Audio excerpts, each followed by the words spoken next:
We are live.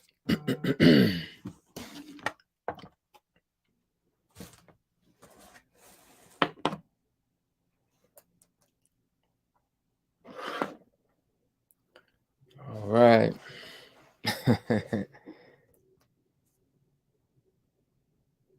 gotta screenshot this.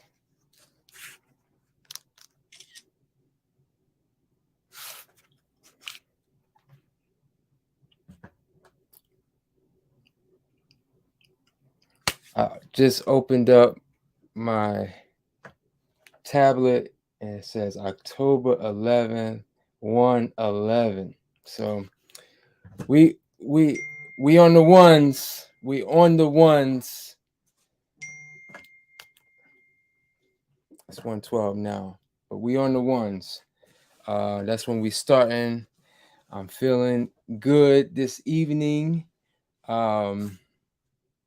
I said tonight is the night for me to get back on here and address these questions. Last time I did a live this late, a lot of y'all was still up, so I hope y'all, if y'all up, y'all want to hear the good raw food, living food, liberty, high lifestyle vibrations. So we here. So peace and love to all of you joining me here on the gram, here on YouTube as well. We had some audio issues with the IG last time, but everything looks good here. If y'all have any trouble, I'm sure y'all y'all let me know. But yeah, tonight, this early morning, we starting out on the ones, 1:11 a.m., October 11th. Again, I didn't have any plans of coming on tonight, but I was up and I said, look, tonight is the night. So I got some things that I want to talk about. We didn't come on right before the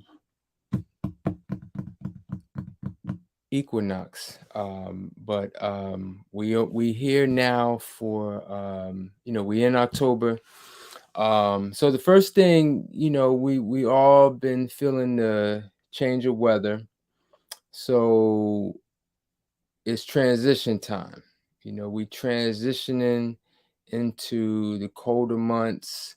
We can feel, just not from the temperatures, but the energy shift.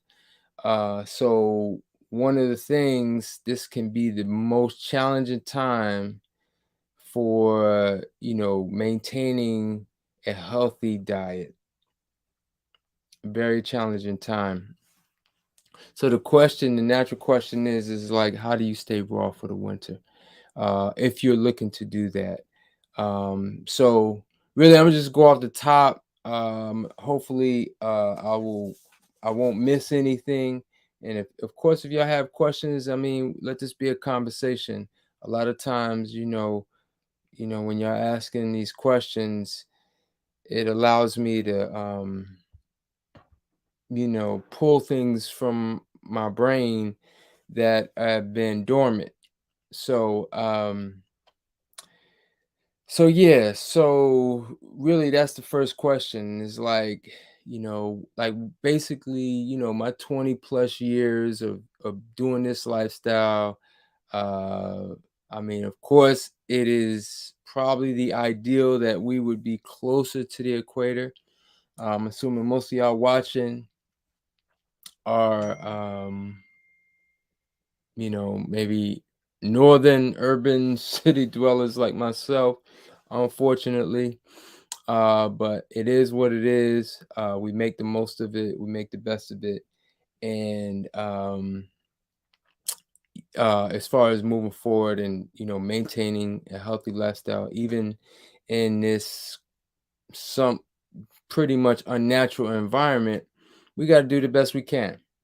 But what we have, there are some advantages, very few, but there are some advantages being in a city where you can get access to a lot of different cultures, and because there are a lot of different ethnicities and cultures in urban cities, there's a lot of different foods that be wouldn't be as plentiful as if you were in a more remote, even more natural area. So it's like you get the pros with the cons in each situation. So, so let's get into it. How do you stay raw in the winter? How do you keep eating fresh foods? Because that's the main complaint or the main issue that people have.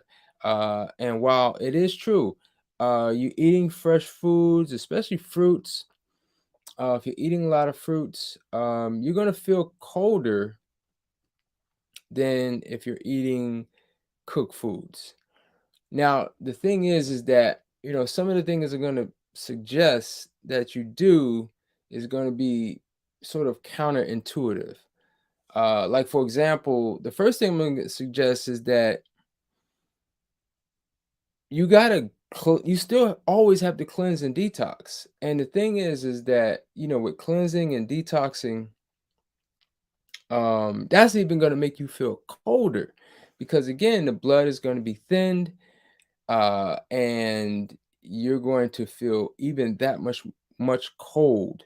You have, again, your sensitivity raises, so you're going to be even more sensitive to the cold. I mean, is it going to be like hypothermia where you're going to actually have to seek medical attention? Mm, no, no. I mean, that's highly unlikely. However, I will say that it is real. It is a real concern, but I do feel like most of the mindset surrounding it is psychological.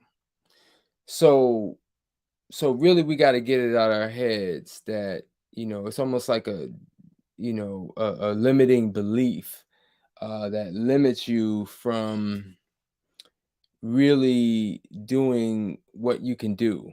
And again, even whether you doing the fruitarian or you're just eating fresh foods or fruits with salads or fruit salads and nuts, um, I would say that being raw, actually, I think it's even once you get it out your mind that okay, yeah, I can be raw for the winter. um it's something that, again, once you just I mean, that's really the first thing. It's like you setting the intention that you're going to do this. And once you do that, and you don't allow these limiting beliefs to creep in, I think that's the most important thing. um so that's my tip number one. Tip number two, as I alluded to just a little earlier, is that we still have to detox. We still have to, because the thing is that if you what's really going on is that there's cravings in the wintertime. There's cravings. Okay, it's not that you can't do raw, it's that you want to, you got those cooked food cravings, and that's going to be really, really challenging. And I think what happens, again, going back to the psychology, you're feeling that cold air, especially in the mornings and then at night when the sun goes down, and it's like your mind, that because again, we are what we eat, right? So if you haven't gone through enough cycles where you've been raw, and when I say cycle, at least 12 months, a whole calendar year being raw, and sometimes you got to go through a couple years before you stop, where cooked food is not even an option. Again, those cooked food cravings are going to creep in, and you're going to use the excuse, well, oh well, you know it's cold outside and I only do raw in the summer, or I only do raw in the warmer months, that kind of thing. And again, that's that cooked food part of your brain that don't want to die. Okay, because in order for the cooked food part of yourself, remember, if you've been eating cooked food all your life, your organs, your brain, your tissues are made up of that cooked residue, that cooked food. And if you go raw, you eat live foods, then that cooked part of yourself has got to die. Okay, but it don't want to die. So it creates those cravings that don't want to die. So, and they take over your mind and they say, oh, well, you shouldn't do raw in the wintertime. All right. So again, like I said, most of this is mental. Most of this is mental. So that's the biggest, that's the next tip. That's the next major thing, is that we gotta in fact, when those cravings come in and they come in strong, again, time to detox, time to go on juice, time to do a 3, 5, 7, 4 day, however many days, because even some of the coldest time of the, I mean, remember for me, now last year I was blessed to be in a tropical country. I did my year-end fast, which is what I've been doing for years and years, in December. But most of those years, I mean, with the exception of last year, every December I'm here. I'm here in the wintertime. I'm feeling the cold, and I'm doing 2, 3 weeks just on juice. So it's very possible. Um, in fact, you know, again, my probably my strongest tip, and this becomes, and I've already started this habit that I'm going to suggest. When it starts to get cold, one of the strongest tips I have for because I know for me, I don't like the cold weather. I mean, I really appreciate and I really enjoy the warm weather. I love, a matter of fact, the hot weather. All right. So wintertime for me is really tough. And I had a really tough time last winter. But one of the things, one of my strongest tips is that to create that sauna every day, hot baths. Not hot showers, hot baths. There's something about submerging in a tub of water um, at a nice warm to hot temperature for 20, 30 minutes with some bath salts. There's something about that process, doing that process every day, or at least most days, especially when it gets really cold. There's nothing like that.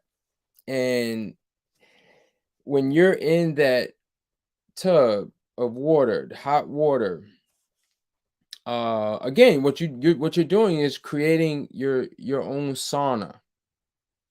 Okay, and we know that saunas are very healing. Um, even especially when you're in there and you breaking a sweat. So, and it's really the same thing, the opposite thing in the summertime. If you really have trouble, I hate AC, air conditioning. So if it's really hot in my house, take a cold shower. And trust me, that's gonna remedy any hot weather. Get in that cold water, sit in that cold water for 5, 10 minutes, and you'll be good. You'll be good. So in the wintertime, we do the opposite. We get in that hot tub, we create that sweat, and it should really be a daily meditation. That's a time where you could do your hot water bath salt, get your candles, get your meditation music, and let that be a daily ritual. You ain't gonna feel no, because the thing is, like I know how it feels to juice in the wintertime. I definitely how it feels to eat raw food in the wintertime. Last 22 something years I've been doing this. So, This is definitely nothing new to me, but that's become over the years I've developed that practice. Another thing too is that again, if you live in an urban area, uh, you know, there's the Korean spas. These spas are like they should be a destination in the wintertime where you going to these spas. Well, because of COVID and the pandemic, they used to be 24 hours where you could go. I could like literally go right now, 1 o'clock in the morning, and hang out for a couple of hours. And they have the area where they have the hot pool. Well, it's a warm pool, and they got the jets, so you can go and you sit and it's got the jets hitting your back, and you just vibing. And then you can go into the hot room. They got all kind of different hot rooms and with different rocks that have different therapeutic benefits.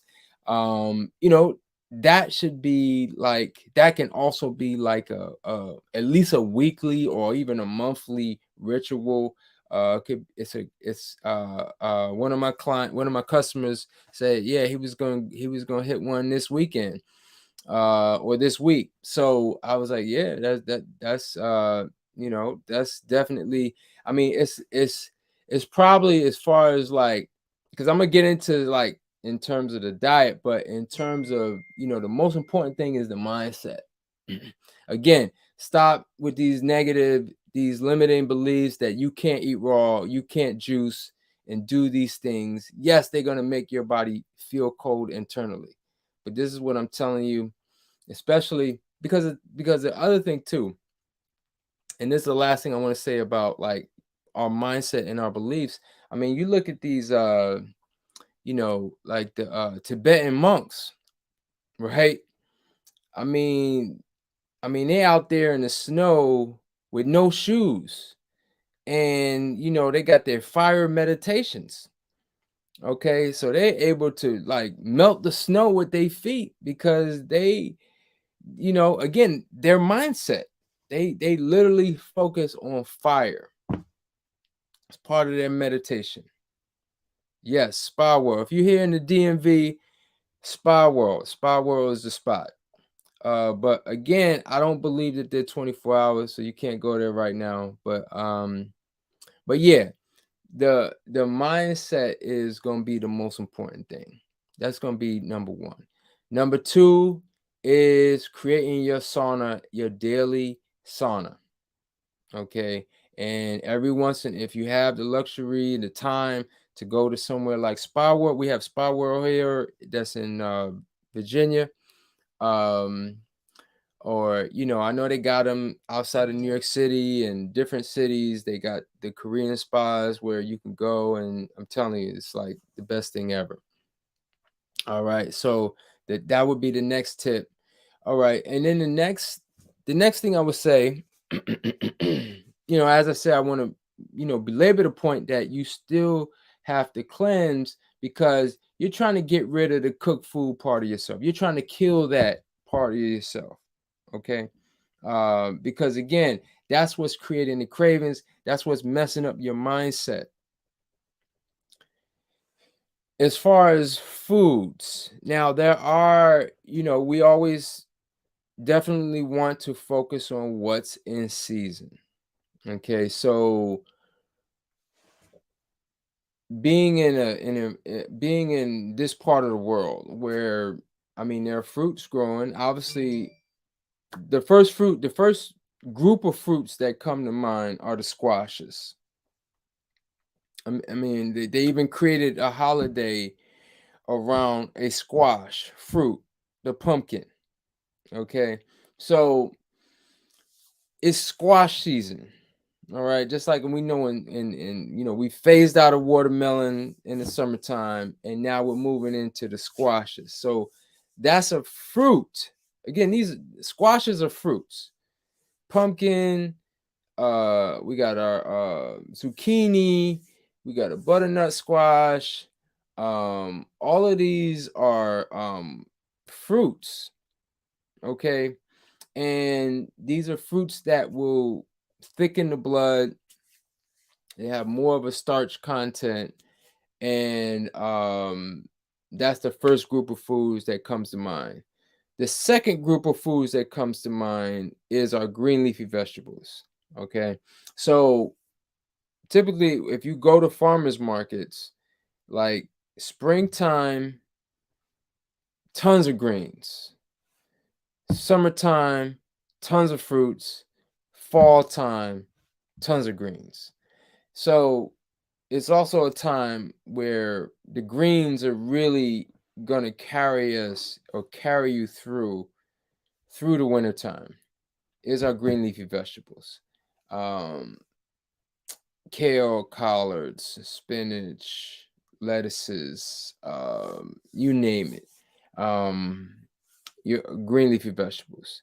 And then, of course, last but not least is our nuts, seeds, oils, sprouted grains. Basically a healthy balance of green leafy vegetables, our squashes, and our nuts, seeds, sprouted grains. The other thing that I will mention is, I got two persimmon trees in the back of my house. Persimmon, man, I got, man, the persimmons are out here, and one of my favorite fruits. If you've been to my shop, it's my favorite fruit to use in my fire sauce recipe. By far my favorite fruit to use in my fire sauce recipe. I mean, most of the year I use mango. I may sometimes use papaya. Pineapple is another option, but persimmon is something about the persimmon and the hot pepper coming together with some apple cider vinegar, some olive oil. See, I'm giving y'all the whole recipe. What else I put in there? I may put some basil in there.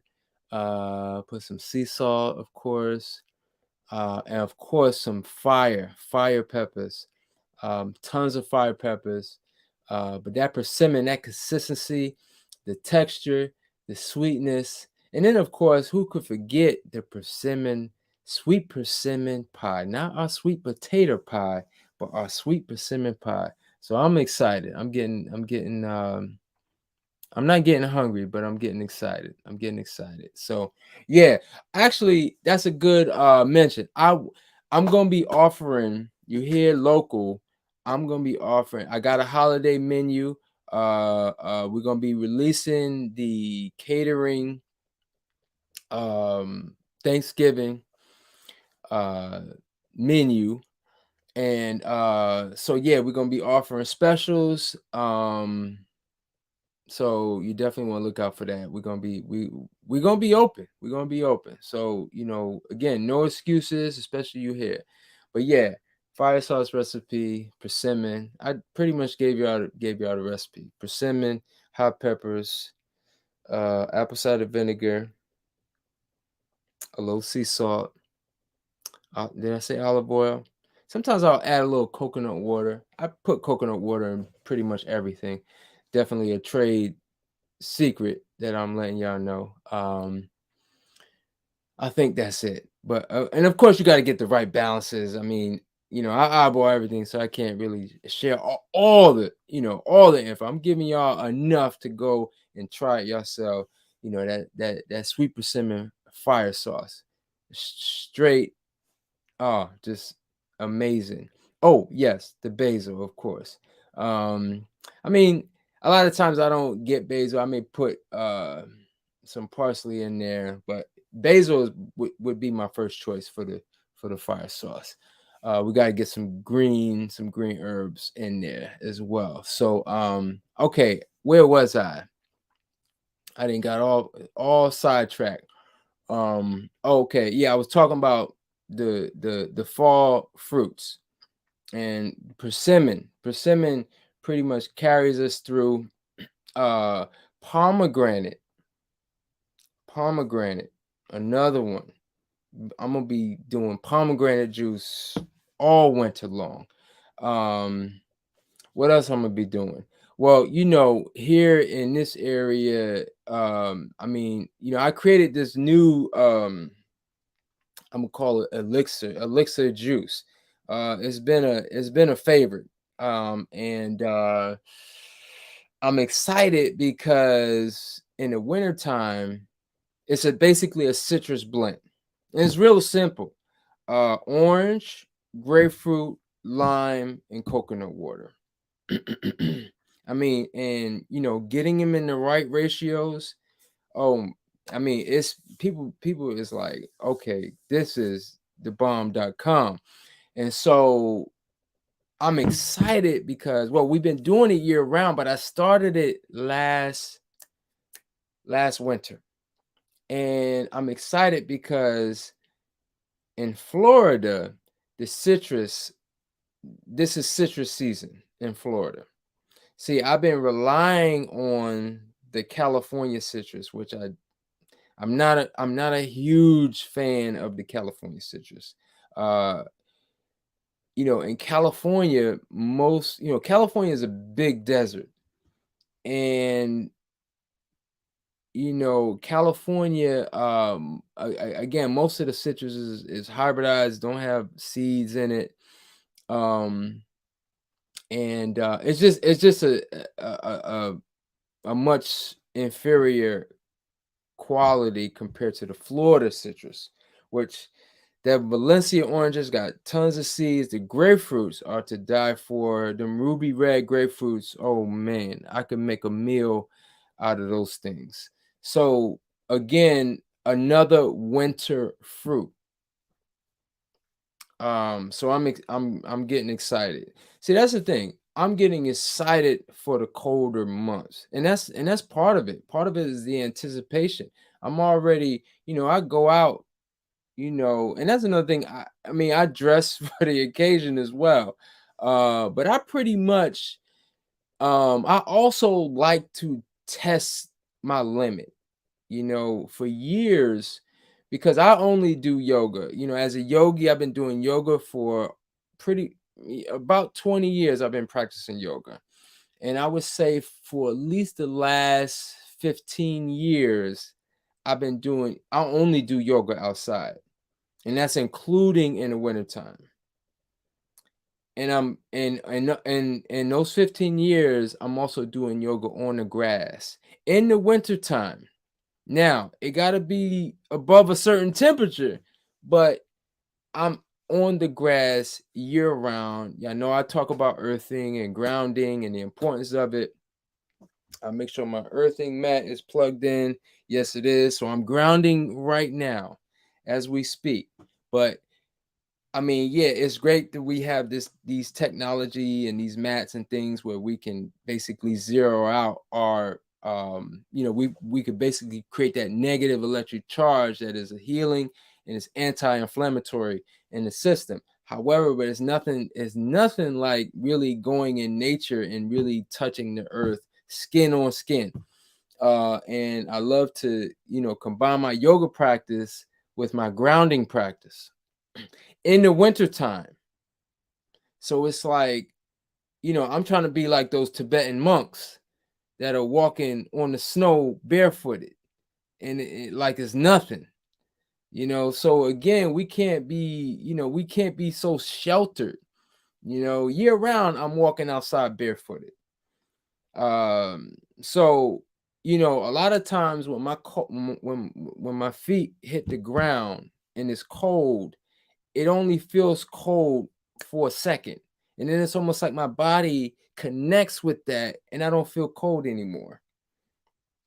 I mean, it feels cool, but it don't feel cold like that shock, that initial shock. Just like if when you get initial shock of anything, and then it's like boom, it's like okay, yeah, I'm walking on the concrete, I'm walking on the grass. And I mean, it's just like the same thing. You touch your hand on the grass and it's cold outside. I mean, your hand may feel the coldness, but it's somewhere we keep our feet just overprotected. We just our feet are just like covered most of the most of the day. So most of our lives, our feet are like covered. I mean, I haven't worn socks probably in like 15 years or 20 years. Um, I have my if you ever see me, I have my 5 finger shoes. Um, and if and especially if I'm working, I'm on my feet, I'm barefooted. So being barefooted in the wintertime again is going to really connect you. And again, we gotta come outside of our everything can't be always so comfortable. Okay. And so again, and that goes with the mindset that, oh, we need to be super warm, we need to be sheltered, we need to have all of these quote unquote comforts, especially in the wintertime, right? No, we need to go outside. We need to be outside year round. You need to connect with your natural environment. I mean, you see these animals, wild animals, I mean, yeah, they got fur and things like that, but eh, they out there. And and so we are really not that different. So, and when you think about the healing benefits, you think about the just what we're going to, just really just not just connecting with earth, just with nature in general. Okay. So that's that's something I want to really inspire y'all to really have that proper mindset. So we covered, let's run through so I make sure I'm not missing anything. Again, number one is mindset. Number two, creating your daily sauna, your daily spa. Number three, getting into the seasonal fruits and vegetables of the season. We talk about green leafy vegetables, the squashes, um persimmons. We're gonna have something like pomegranates, and the citrus, of course, the Florida citrus. If you're on the East Coast, get that Florida citrus. If you say Florida, trust me, the Valencia, Florida citrus, plenty of seeds. Really, what happened to tangerines? If anybody knows, let me know. I used to do a tangerine juice. I mean, something about that tangerine, them honey tangerines, OMG. I mean, okay, I didn't. Okay, because when I make tangerine, or when I make any citrus juice, I didn't say this, but the citrus blend that I have, that y'all done my detox, my juice cleanse, I put orange, grapefruit, lime, and coconut water. The coconut water is very important. Citrus by itself can be intense, so adding that coconut water in is going to really smooth out that acidity from the coconut. Of course, it's alkaline forming in the body, but we know that it's the citrus, it's almost like it's just kind of intense. So the coconut water smooths it out without diminishing the flavor and the taste. In fact, in my view, it enhances it. But the tangerine is, so I haven't seen tangerine in years, and I used to get 4 or 5 cases of them joints. We used to have them in my shop. I mean, it used to fly off the shelves, and all it was tangerine, fresh tangerine juice, and coconut water. So if you see the tangerines, let me know. And because that is in and of itself is like, I mean, it's so delicious. I can just do a juice cleanse on that. So yeah, so getting into the seasonal fruits, um going outside, connecting with the cold. Yes. Again, like I said, some of the things I'm gonna say is sort of counterintuitive, counter like what you may do. Yeah, we doing the saunas and stuff, but it's like we gotta do, because yeah, you getting in your hot bath with your salts, and maybe you want to create a meditation, and that's great because again, the darker energy is increasing, So we want to really start to also focus on what, well, first reflect on the past year. I mean, pretty much right now, the year is over. 2022 is over. And so we should really start to reflect, okay, how was my year? And start to already project into 2023. And let that be a part of your sauna ritual, the reflection and then the meditation going forward. Okay, because the dark energy is increasing, the power of the subconscious is becoming more dominant, and then it reaches that apex during the winter solstice. So I'm already planting these seeds within y'all subconscious, okay, because that's how we need to start preparing, mentally, spiritually, physically. All right, so that's another, we're going to be building on that all the way into the winter solstice. All right. Because that is the true spiritual new year, is the winter solstice. All right. And so we want to, during that time, the subconscious energy is at its highest point. That dark matter, that ability to impregnate the mind is going to be at its height. So it's equivalent to a woman, when she's at her peak fertility during that lunar cycle. All right. When we're, that this period that we're moving into the solar cycle, is the brain, the spirit is going to be ripe for auto suggestion. So we want to start that momentum now with our hot sauna baths daily. Okay. Um, um, and for me, as that's December is my month, is my detox month, basically. At least half that month going into the winter solstice, I'm gonna be on all juice. So yeah, those are the tips. I think I'm gonna leave it there as far as the tips. If there's anything I'll think of, um, I'll bring it up. But next I wanted to, because tonight I'm gonna, I gave you, okay, so we talked about the tips for staying raw in the wintertime, right?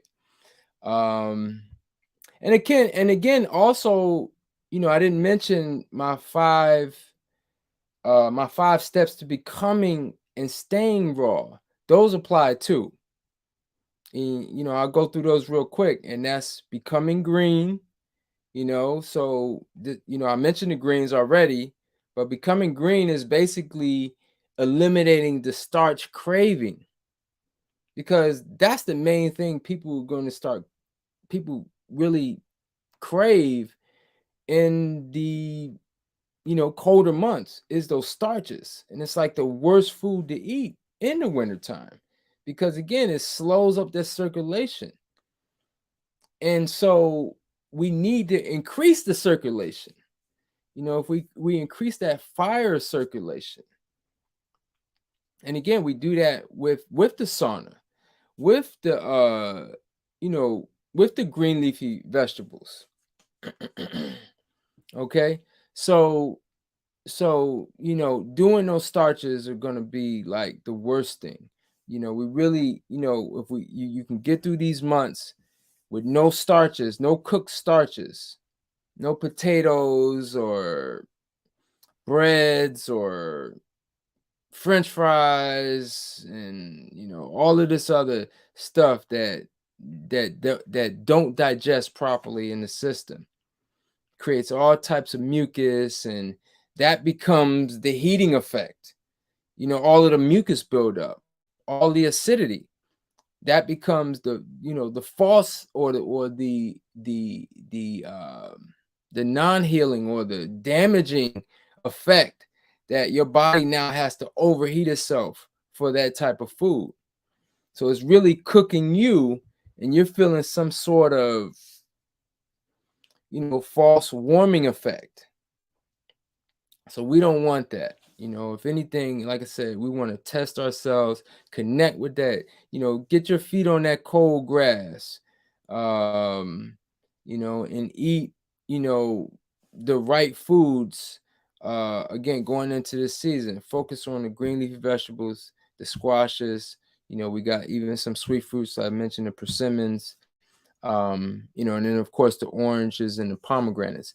The other thing I do too, yeah, and this is the last thing I'll mention on this is that now I didn't do it last winter and I haven't done it in a while, but if you have a Chinatown, I mean we have a Chinatown here, you go to the China market, you get some red Korean ginger. Not the white ginger. The white ginger, I mean not ginger, ginseng. The white, oh no, the red ginseng is it does have a heating effect in the body. And if you do too much of it, it can dry out your kidneys. So that's another tip, and that's something I've done over the years. Now, you know, some people say women shouldn't eat red ginseng because of its hot quality. I'm not gonna go that far to say that women can't, especially in this day and age, but I would, you know, if you go into those Chinese markets, I mean, usually they have they may have a herbalist who, you know, because that's part of their culture and in terms of like understanding like those principles that they abide in terms of like heating and cooling, and they have all different herbs. I know generally they have the dong quai for the women and the ginseng for the men, but not everybody goes by that. So I'm not going to say one or the other. I'm not, I don't consider myself a herbalist, but there are some uses for some herbs for sure, and the red ginseng is another tip. So those are the tips. The next thing I wanted to go through, I got a really good question because I think that this also sort of ties in. And for those especially if you new on the raw food, typically what can happen is that you can find yourself not being fulfilled. So it may allow you, or you may find yourself maybe binging, overeating, and a good IG friend of mine. I haven't met him in person, but we talk all the time, through IG. He DMs me questions, and I asked him if I could share his question. He had a nice question. I said, instead of me like spending a lot of energy, I'm sure if he has the question, a lot of some other people may have a question. So I said, well, this would be a good question. So I'm gonna go ahead and read what he wrote here. He said, "Hey, Dr. Kepper, I hope you're having wonderful day. I'm wondering if you have any advice on the habit of overeating. I struggle with it, especially when I make a bunch of nut cheese and sprouted hummus. I definitely go in on the greens and the savory foods. I find myself craving celery, mashed avocado with lemon, but I overeat it. And I eat way too many collard green wraps with stuff like microgreens, serrano peppers, etc.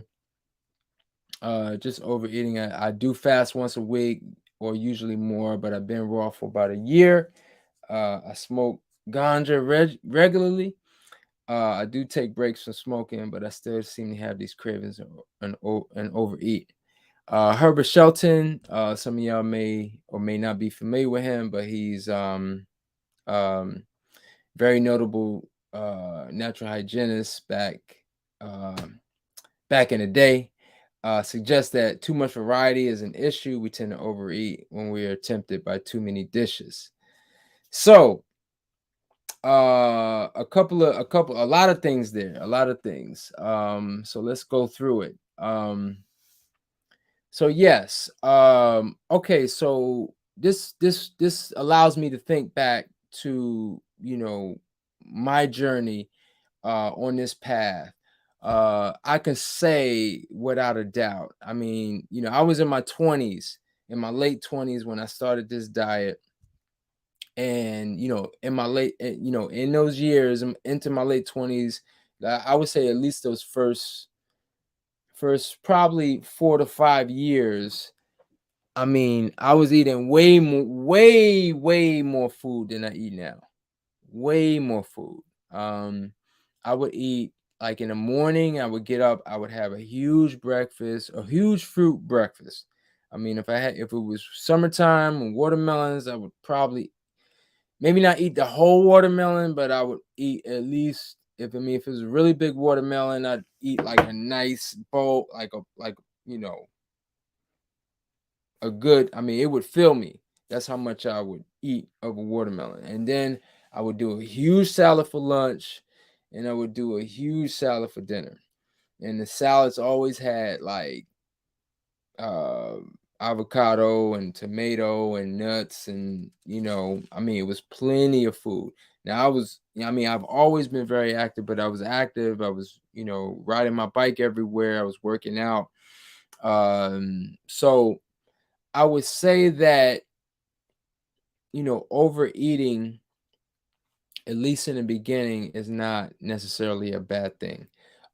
Certainly, I mean, I'm a big proponent of eating once a day, and I feel like if you're combining your meal and you're getting the right proportion of foods, having that one meal a day is going to be really what you should strive to do. However, um, in the beginning, I mean, really the thing is that, again, going back to the 5 tips, becoming and staying raw is, becoming green, your social circle, your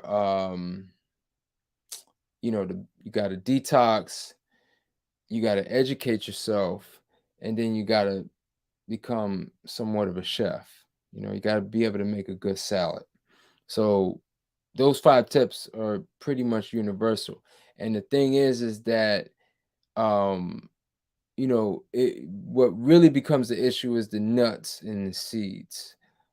Because again, those are going to be like your concentrated foods. I mean, you're overeating because you're looking for some kind of filler. And the thing is that, you know, like my brother here who said he was a year. See, that's another thing. It takes a few cycles. It's going to take a few years for your body to be fully made. Like it don't take 1 year for your body to be fully made, fully raw, like fully remade in the raw food, or fully remade into the raw. Like I mean, I've heard some I mean, the number that I always heard over the years was 7 years. Like your body will completely remake itself in 7 years. So if we use that number, 7 years, you're not gonna necessarily feel maybe sustained, on a level that you used to feel with the cooked food for those first 7 years. So it could be overeating. It could be, and especially if you still chiefing. If you chiefing, then it's gonna be that much more tougher, because that's gonna produce cravings for sure. That's gonna produce cravings. And the thing is that, you know, what with food, anything we do, whether it's food, the foods we eat, and if you're doing any other whether it's recreational use of the marijuana, or I know some people that, they do the microdosing on the shrooms, or look, it's all good. I mean, we're all adults here. We all make our own choices. No judgment. I'm not saying one thing is necessarily better than the other, but at the end of the day, we have to look at what am I truly getting from what I'm doing? Whether I'm eating this, I'm smoking this, I'm taking this, like what's the net gain or loss? And all of us had to have to ask that question within ourselves. And so that's again, that's more of a personal, in terms of like, because again, it's like if the goal is to become raw, it's going to be very extremely challenging. The master elder teacher, Dr. Reese, we did an interview, and that's on my YouTube channel, and you could check out what we talked about. I mean, he smoked ganja for I believe 15 years. For at least 15 years, he was smoking ganja, and he said it was very extremely difficult for him to stay raw. In his words, he say, after a joint, he find himself at the Mexican joint filling up on some rice and beans. So, um, again, again, when we talk about not just staying raw, becoming raw for the winter, we talk about overeating. So again, it's going to take a few cycles for sure. And it may take 7 yearly cycles to be like, okay, I'm good. I'm good with just a salad today. Or I'm gonna just do fruits today. Or I'm gonna just do juice today. And for me, like especially when I'm making food, and I've been making food a lot now, since April. I've been back in the mix. So yeah, y'all gotta come check me if y'all haven't at Cane and Coconut on Georgia Avenue. That's where I got my food at now. So, in the weekends I'm there all day. So, when I'm there making food, of course I'm tasting, but I don't, I don't sit down and eat like a meal. Like today was the first day I had a meal since Thursday. So I haven't eaten. I ate today, and today was the first meal, like the first sit down meal.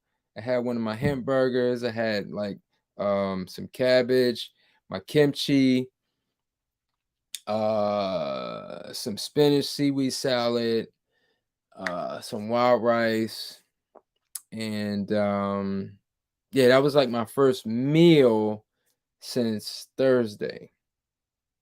So, and I mean, I really wasn't like extra hungry.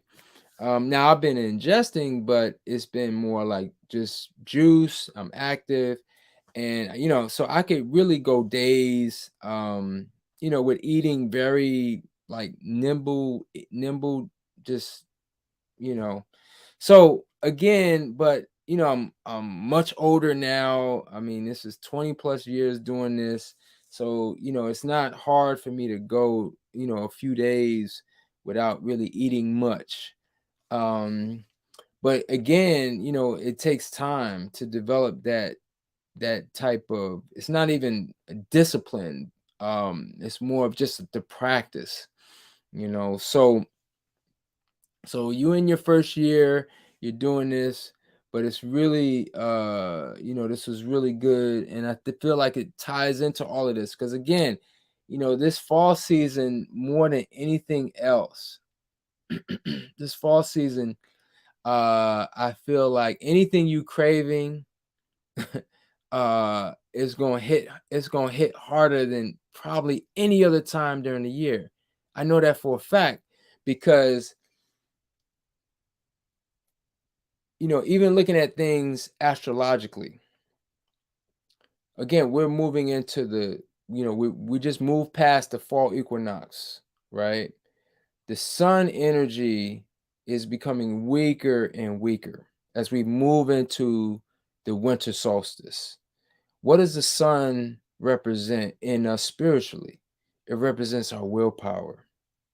It represents our ego, our identity, or how we look to identify ourselves. See, the moon is our emotional, is really our emotional spirituals. It's really us. But the sun is like, well, let's put it this way. The moon is the subconscious part of ourselves, which is really us, right? It's really like how we just respond, react, to situations, especially emotionally. But the sun is what we would like to project. It's like our will. It's what we want to become. It's what we want. We want to shine that light. And that light is becoming dimmer and dimmer as we move into the fall season. So again, that moon energy is becoming more strong, more dominant as we move into as we get into, November, December. So what happens is what we are becomes more strong. Our will becomes more weak. And then we feel the cold temperatures and it takes over the mind. It's a wrap. And next thing you know, you're eating French fries and whatever else that you ain't ate in months. And then it's like, oh, you didn't fell all the way off the wagon. Now you calling me, all right, it's time for a cleanse. So we not trying to go there. We just trying to go towards the cleanse, before the French fries or the waffles or the bagels or whatever is your vice. Um, like we, again, like this is the moment of truth. These October, November, December. And of course it would be, the holidays associated with it too. So we talking, and we were most of us are born into this. So this is the time. Again, it's the moment of truth. And so, any cravings and any of these things, like this is the time to really start.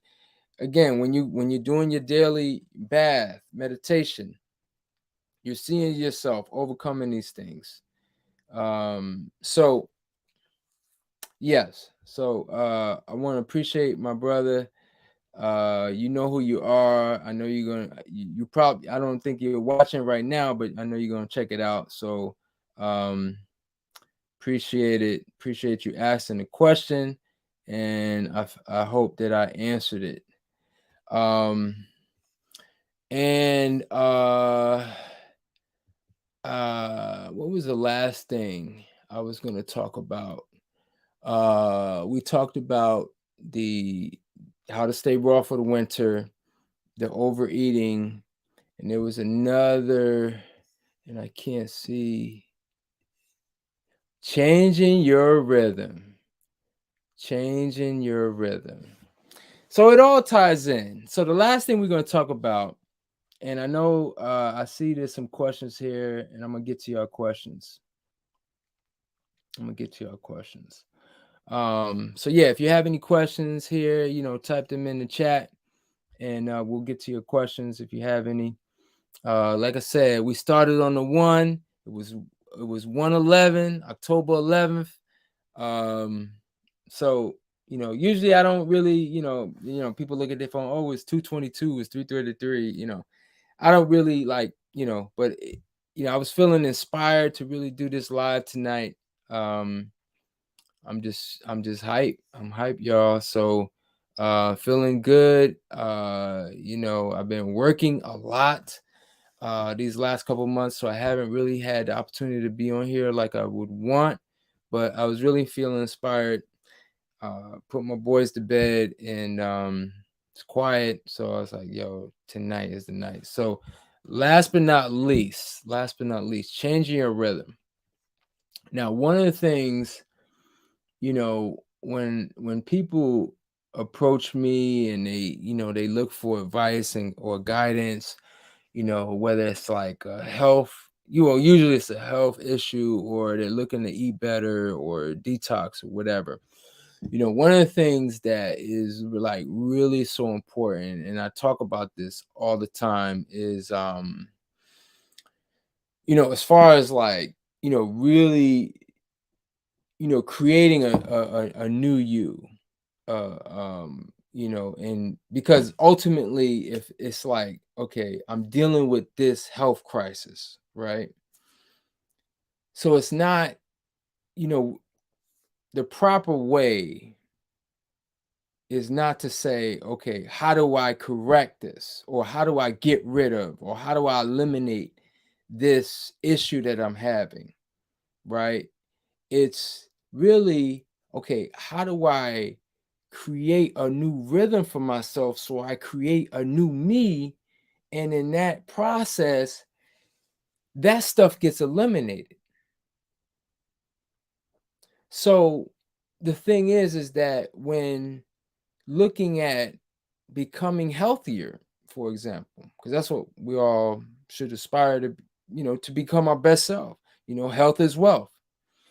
It's going to happen only when we create a new rhythm, a new pattern, a new way, not just a new way of eating, but is I talk whether it's like one meal a day or eating 5 days a week, uh,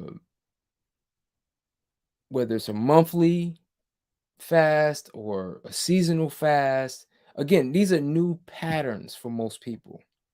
Most of us are just following what has been laid out for us, and we haven't put much thought or had any other type of understanding or guidance in saying, like, you know what, if I create a new pattern for myself, a new rhythm, that's going to be the most important change that any of us can make.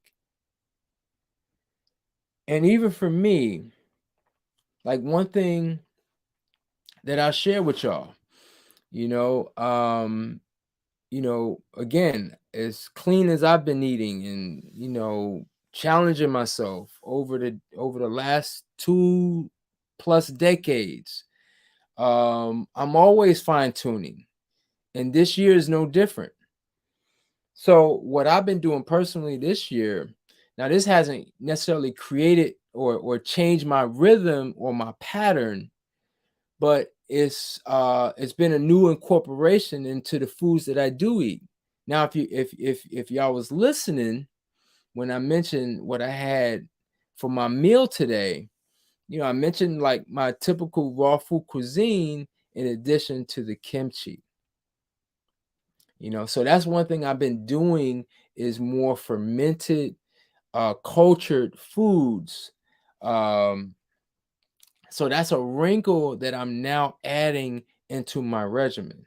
Now, I haven't gotten to the point where I'm actually making those foods, but usually, more oftentimes than not, if I'm having a raw cuisine meal, even a salad, I'm trying to at least have 30 to 50% of what I'm ingesting during that meal fermented culture. So, what does that mean? Now, one thing I talk about a lot is enzymes. And, I say, like, I mean, you got, I hear people talk about, whether it's supplementation, especially, especially like medicinal supplementation. So, we talk about herbs, for example. Or we talk about, people talk about, they like to throw this word alkaline, and use like these nice sounding terms that are making a difference. I'm not saying that they don't. However, the biggest difference is the life of the food. And the thing is that there's levels. So raw food obviously is a level, right? Especially in relation to cooked food. We have cooked food. We essentially talking dead food that doesn't have any energy.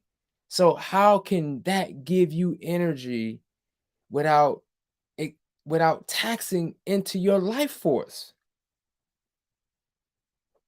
So when we talking about fermented cultured foods, it's really a step above raw foods.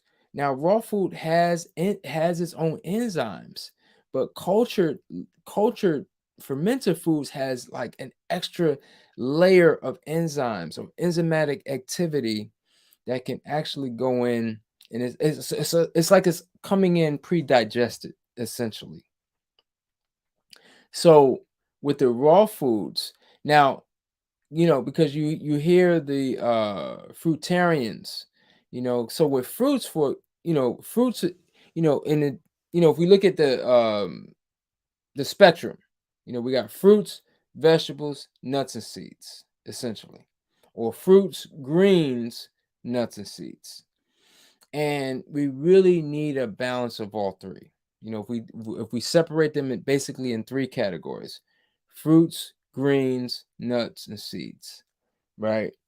And of course, we have fatty fruits, which I would probably put into the nuts and seeds category, because they're giving us primarily the oils and the fats. All right, so the fruits, greens, nuts, and seeds. The greens is giving us the minerals and the protein. The fruits is giving us the vitamin C and the moisture and the water. So the thing is, like, our fruits, our fresh fruits, don't need to be cultured because it's mostly water.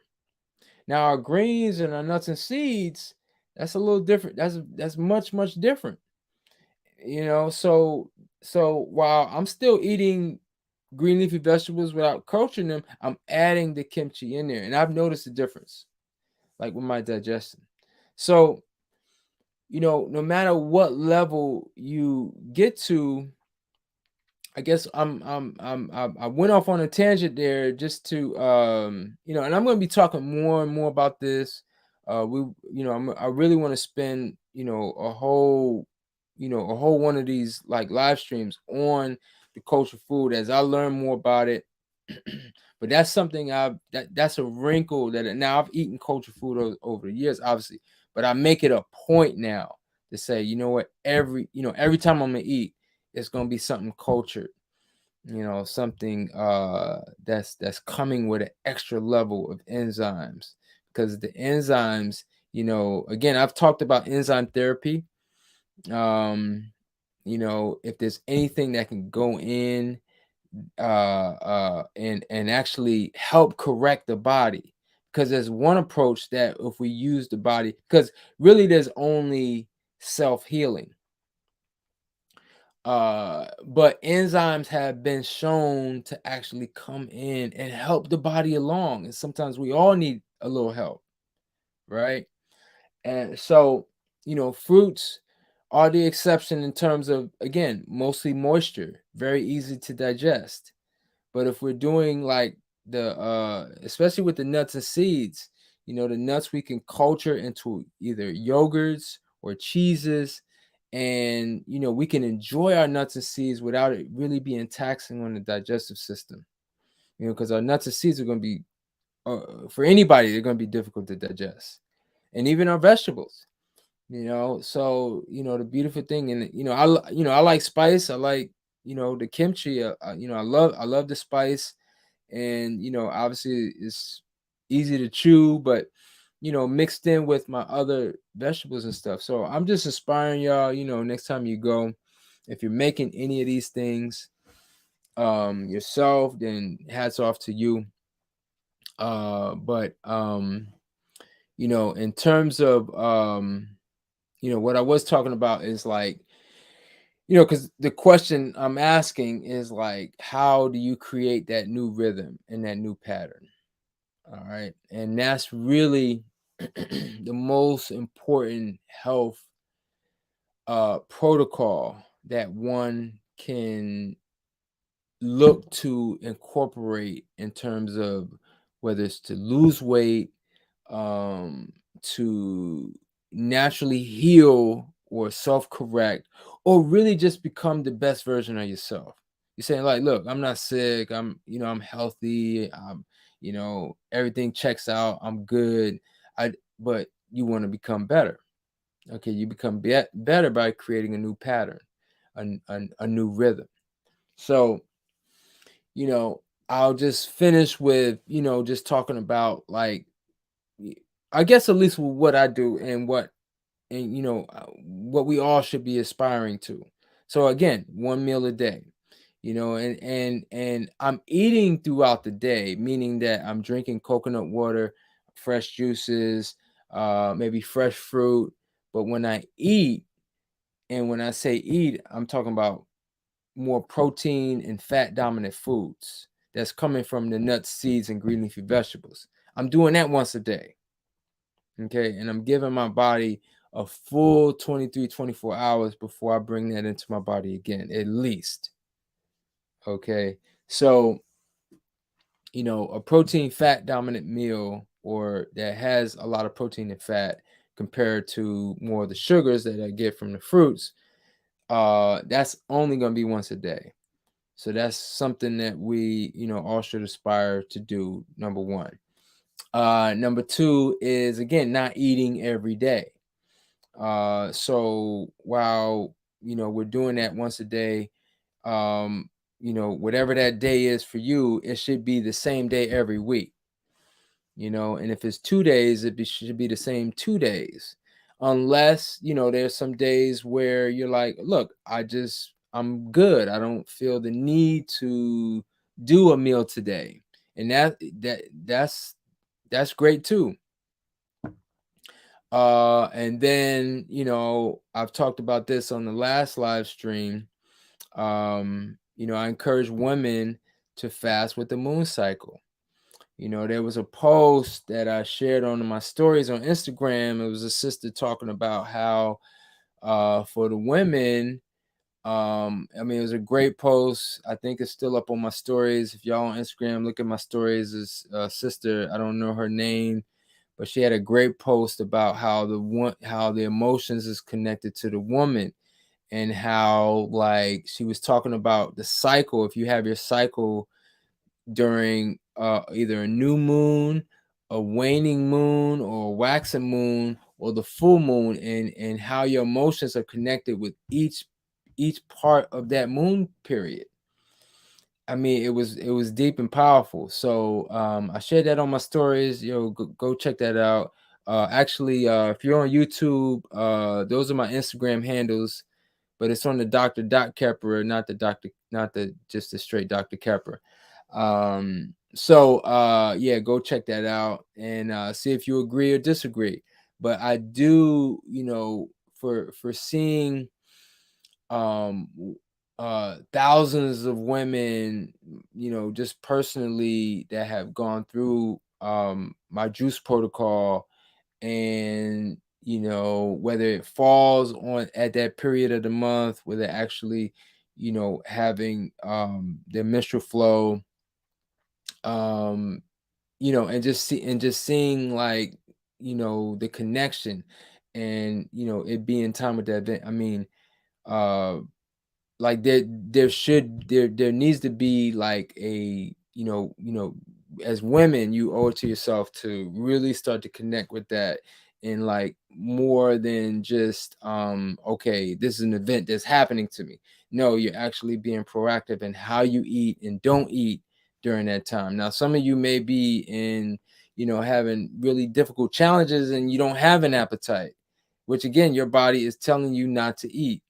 But to really be more proactive and actually be intentional, and then even more so take it to another level in terms of tying in your meditation and creation, as the woman has created all of us, in the womb. So deep stuff, powerful stuff. Women should definitely start to, this is a concept that I came up with, and I'm going to be developing. I'm going to be writing about it. Obviously, I'm talking about it. And then men, of course. Now, doesn't mean that men can't fast with the moon, and doesn't mean that women can't fast with the sun. But I encourage the men to fast with the sun. Obviously, the solar energy being the male energy, the woman energy. The moon energy being the female energy. As again, it's proven, it's a fact. women have a natural moon cycle. It's no coincidence that the moon cycle is 28 days, and so is your human creation cycle. So yeah. So again, as far as like really creating that new rhythm, that new pattern, really these are the most powerful months to do it. We You can't wait till January, okay? Because you wait until January, yeah, you may feel inspired and you're feeling that because that solar energy is now on the climb. So we're all feeling invigorated. We're all feeling inspired to be new for the new year. But it starts now, in our thoughts, in our practices, really using this dark energy that's building, that's moving towards, like, again, that dark matter, because that dark matter is ripe for, again, the auto suggestion. And we don't want to get wrapped up into the bright lights and the holidays and the overeating and the it's really the downfall. I mean, it's no coincidence that we call it flu season. It's really toxic season. Because if everybody has the flu, everybody's detoxifying. So, and it's only because, again, you got too much buildup. Because, again, this is a time that this is really going into our hibernation season. Animals hibernating, they're not eating. They're not doing nothing. They resting. And this is like a hibernation time for us. And so this is really the time, we talk about changing our habits, changing that pattern that's going to make a difference for the new cycle, or the beginning of the new cycle that's upon us. It starts now with what we're doing on a daily. All right. So that's my spiel for this evening. I appreciate y'all. Wow, 228. I should have ended on the 222. I started on the ones, the 111 on the 11th. Yeah, so I'm gonna go through some of these questions. If y'all have any questions, feel free to type them in now. Spend a few minutes. Yeah, so brother Ad, or I don't know, brother Jamula 777, shout out. How long did it take? How long did it take to start cooking on a chef level? Well, I mean, some of us obviously are going to be better in the kitchen than others. However, I will say that um it did take I started with recipes. Let me say that. And at the level that when I started, to use me as an example, when I pretty much so I started raw in 2000. And I started basically using any recipe I could find, any especially if it was raw, any raw book at the time, video, I got my hands on it. We didn't have, YouTube, it wasn't YouTube of today. So basically, even though we had the internet, it wasn't nothing like it is today. So essentially, it was still old school. I still had VHS videotapes, and so we still had VCRs. That's what they call. We still had VCR. Most people still had VCRs and books. So it was like traditional, and it was like I was just using recipes. And then I didn't really start making food really on it. I really became a chef in 2007. So almost 7 years later, that's when I started making food every day for the public. I was at Sinbad Cafe, and I was there for 4 years. And that was really, I mean, I tell people that was really like my chef training. Yeah, I was making good food before that and up until that point, but it was there where I created like my hemp burger sandwich, which has been like my signature staple creation recipe. And I created a lot of other things too, desserts, all types of things. So, um, yeah. So I mean, to answer your question, that's how long it took me. But I was really inspired to do it. I always, I got all of the equipment, the Vitamix, the Green Star, the dehydrator, the food processor. I mean, that's part of it. Part of it is really just to want to do it, to want to create. And that's what I did. So yeah, good question.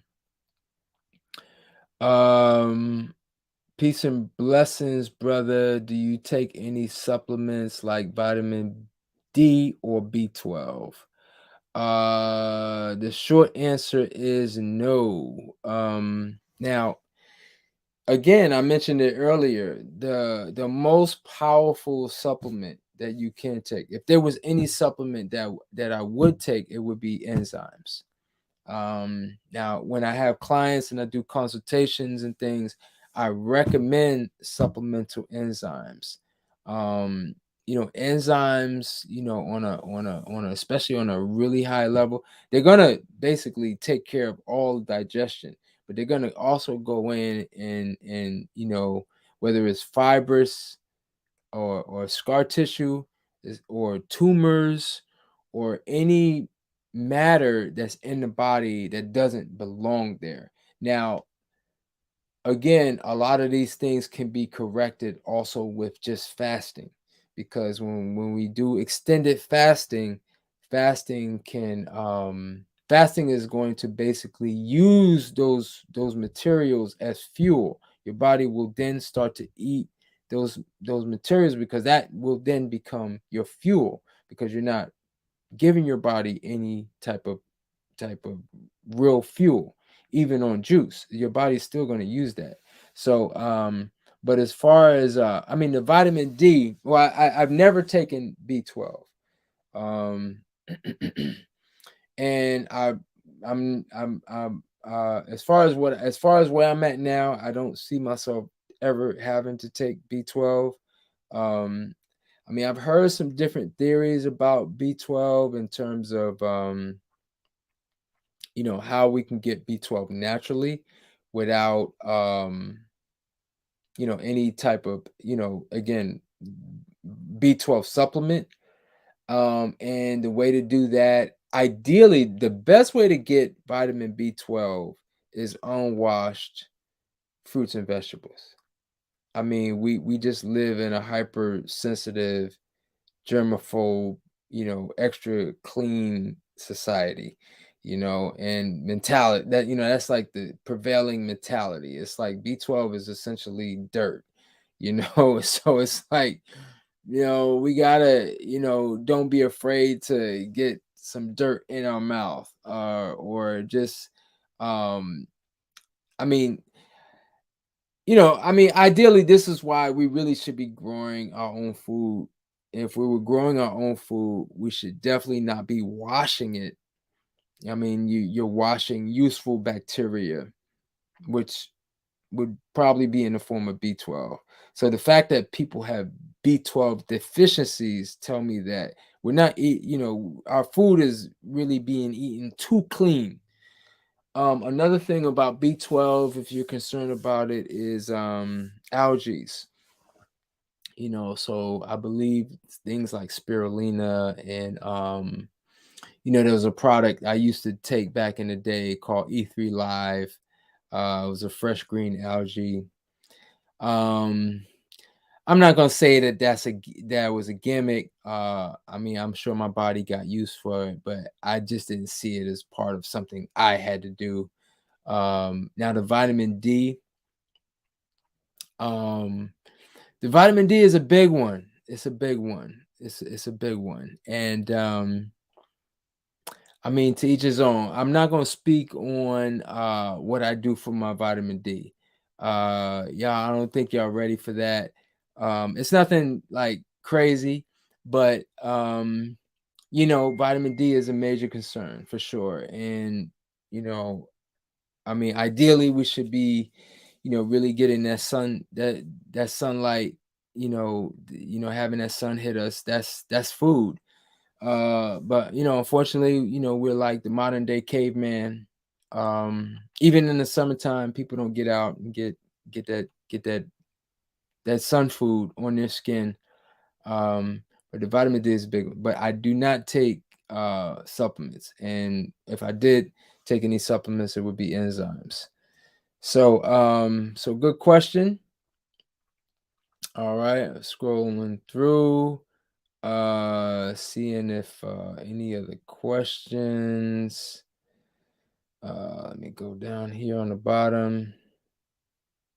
All right, so all right, well, I guess I'm gonna leave it there. If there's no more questions,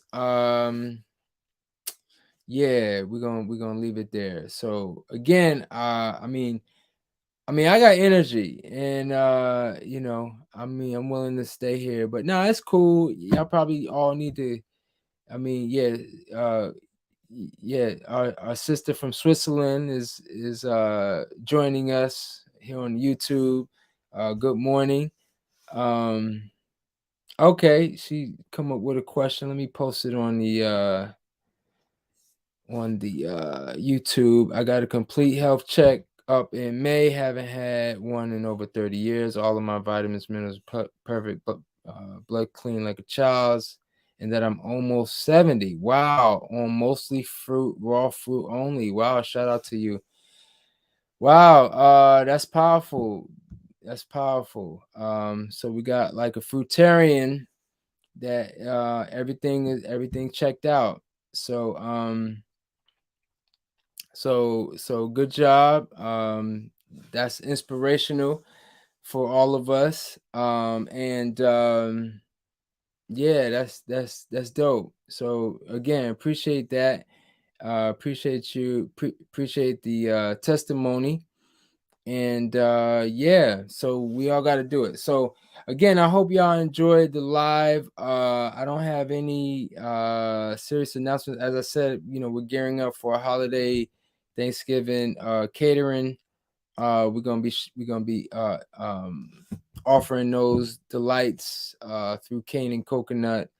And let's see, no retreat this year, unfortunately. No retreat this year. Yeah, just no retreat this year. I'm sad to announce that. I know a few of y'all was really interested in joining me, and I was actually planning for Jamaica this year. But if it's not, if it's meant to be, it'll happen next year. So I appreciate the energy and y'all interest. Okay, now y'all coming with the enzyme, with the questions. So plaque in the arteries will go away with enzymes. Yes, enzymes can correct plaque in the arteries. Any type of it can correct cancerous tumors. Now again, it's got to be done along with a protocol, with a correct diet and fasting regimen. It's not going to just do it on its own. But enzymes can yes, powerful systemic enzymes, not digestive enzymes. You go in the store, you see like papaya enzymes. No, I'm talking about systemic enzymes. So there are companies out there that have made systemic enzymes, because the thing is, like, enzymes is our life force. It's what's allowing me to be on here and talk. anything we do, like from thoughts, from everything that we do, enzymes are being used. Okay, so the thing is that, and of course, the biggest job for enzymes is digestion. And if we're not eating food that has enzymes, guess what? It's taking away from our life force. And we only have a limited amount of enzymes. There's a bank that we start life with. And over our lifespan, those enzymes get depleted. Okay, so yeah, enzymes are powerful, and it's the only supplementation that I would recommend. What day was the post for the cycles of the moon? I posted that today. I shared that on, or yesterday, I guess. So it should still be on there.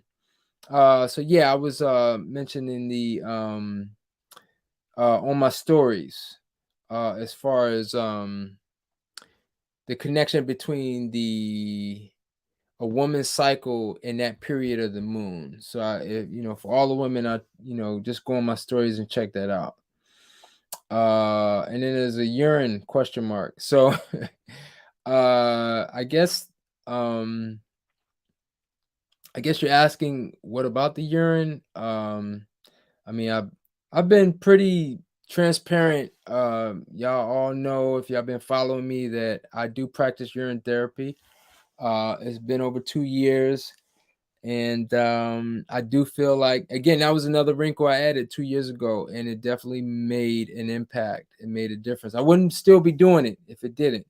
Now it's just a regular thing. It's not anything that it's not anything, uh like it's just part of my normal flow, for lack of a better word. um so yeah, so urine therapy, I mean, again, uh that's also again a therapy. Now I do it as just a regular practice. I mean, it's been done for since the beginning. I mean, we no, we've all done it. In fact, we've all done it in the womb, and it allowed us to be here. So there's a power in it, and I do feel like it's what do I say about urine? Um, well, I say it's like, is equivalent to a child drinking the mom's breast milk. You know, a child doesn't have the makeup to digest food, right? It takes 2 years for the digestive system to fully form. So the mother has to take food that she eats so that she can transform it into a form that the baby can now take and digest. Now, we eat food that gets transformed into the blood, and the water, the excess plasma in the blood gets filtered by the kidneys, and that excess water that's in the blood go is basically our urine. And the thing is that everything we eat is part of that. And I feel like we get it. We really get it, that when we ingest the urine. So by doing the urine, it's like we're not really getting the food. All the food that we eat, fruits, vegetables, nuts, and seeds, these are foreign substances.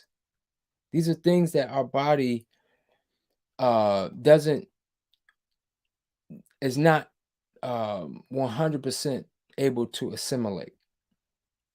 Now, the urine we create, the body knows what that is, and we create it from the food that we eat. So it's this biofeedback loop that, similar to, the best example is a tree. When the tree and the leaves fall, the leaves are not trash. The leaves are basically meant to go into the soil to refeed the tree. So it's this efficiency process. Or when it rains, right? When it's raining, it's urine falling down back into the earth. and then the excess water rises up into the clouds only for it to rain again. So I feel like, and again, there's a lot of evidence, there's a lot of testimony, there's thousands of testimonies, thousands of evidence, even myself. I mean, that first week, I mean, the energy and the giddiness I felt, and I feel like our society's obsession with alcoholic beverages is really a subconscious desire to we really should be drinking our urine.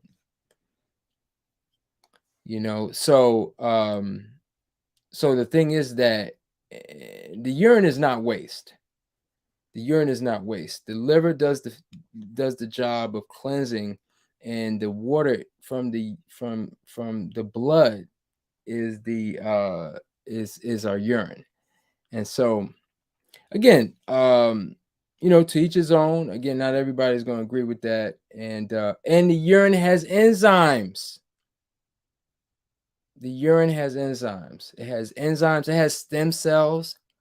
Again, we all drink our urine we drink our urine. We drink our mother's urine in the first trimester, and then our urine in the second and third trimester. So, so the urine is not a waste. It's not waste. Even if you eat horrible, the urine will taste horrible, but it's the medicine you need. Because yeah, if it's bad, then those enzymes you flush out, you need to put back in, and the urine does that. And so the urine definitely has enzymes, stem cells, glutamine. They said it's like over 2,000 compounds that they've, I think, been able to identify with the urine. So the urine is powerful, powerful, powerful. Try it.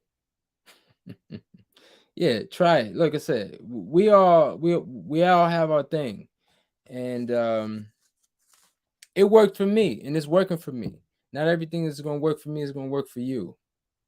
So again, to each his own. It's all good, and yeah, I guess we'll leave it there. Again, appreciate y'all. Much respect. Yes, much respect, and we'll see y'all next time. Yeah, I like coming on here this hour. So maybe y'all see me next time at this hour. I appreciate y'all being on here. If you're on YouTube, like, share, subscribe, just give comment, do all of that. Y'all know the drill. Follow me on IG. I've been posting a lot of good information on everything that's happening health wise and otherwise. Peace, love, blessings. I will see y'all on the next one. Love, peace.